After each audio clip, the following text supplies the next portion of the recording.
Hey, Australia. So we are finally here. Before we start, I just want to take this opportunity to say thank you for all of your support. It's fans like you that got this movie made, and if you have half as much fun watching it as we did making it, then I think you're in for a real treat. Thank you. Seriously, just thank you. Take it away. You were issued a private investigator's license for your 18th birthday? What do you think that says about a person? Compulsive, addictive personality, but that's not me anymore. She just got out of law school and is applying for big law firm jobs. She's run as far as she could away from Neptune. She doesn't want anything to do with the PI lifestyle anymore. So she's just trying to live like a normal, happy girl, which is very difficult for Veronica. And within the first few minutes, she sees on the television that her old pal Logan Echolls has been charged with what? Murder. DeVille was electrocuted in her bathtub. Local authorities have ruled the singer's death a homicide and are focusing their investigation on ex-boyfriend Logan Echolls. Does she go help him and get sucked back in again, or does she continue to try and live this normal lifestyle in New York? It could be anybody. Oh, it's us. You see us when we enter the room. Yeah, worst cameraman ever. Dumb question, but I have to ask. Did you know you were being filmed? Oh, that's right. We were shooting some of our usual leg erotica. He's not necessarily the most responsible guy, but there is sort of an aspect of him that's, you know, he's tapped into, like, I guess the sad side of life because, you know, of the experiences he's had. So I think Veronica empathizes with him for that reason, and I think that's something they kind of share. You look fit, not your typical junkie B&E.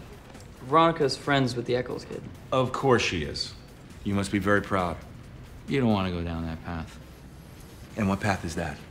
The path where you say things regarding my daughter that I don't like. Veronica not being a kid anymore makes her even more lethal and really adds to the father and daughter dynamic because he has less control over her. Oh, look who it is. Most likely to blog and class buzzkill. Or was it cutest smile? Best personality. And you are just who I was looking for, most likely to know where I can find the bar. What's so great about a character like Veronica Mars is it's rare, sadly, to have an intelligent, beautiful, clever, witty protagonist, female, on screen. And there are so many brilliant, talented actresses out there waiting for that role. It's a testament to Kristen's talent that she was the one to really embody it best, because she's remarkable. She's all those things. You know what you're doing here, honey? The evidence paints a pretty clear picture. I know Logan has his qualities, but there's a darkness to that kid. I know what I'm doing. When you're rolling and you're looking at Kristen Bell and you know where she's gone since the end of and who she became after Veronica Mars, but when we're rolling, there she is. She's still that lovely girl that I met almost 10 years ago, and just you fall back into those relationships. It did feel like something else was working in the universe to bring us back together. Jay, where do I go? You really give credit to the fans because they're the ones pushing for this movie. It wasn't like, we're like, we should do this. It was like all the fans bombarding Kristen and Rob and everyone at Warner Brothers to do this movie, and so we're like, we should probably do this. We should do it for the fans. You sent an email implying that Bonnie's death had the upside of making Mr. Echolls here available to you. Don't try and deny it. I know it's true. It was definitely written for the fans, so as it should be, because, you know, they paid for it. Hi, Gia. So many mixed emotions right now. I kind of hated you, like, a lot, but I don't anymore. I'm just trying to remember my progress here because blaming you for telling the whole world that my dad was a pedophile is what my therapist calls misplaced aggression. So basically, we're totally cool. It's exciting to be a part of because there's this great energy on set because you feel so supported and wanted. It was also really fun just to get the gang back together again. It was like no time had passed.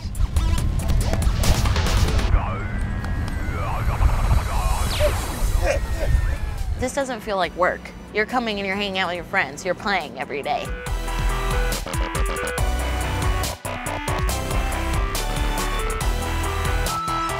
It's a once-in-a-lifetime experience to shoot a movie like this that was raised in this way. Action!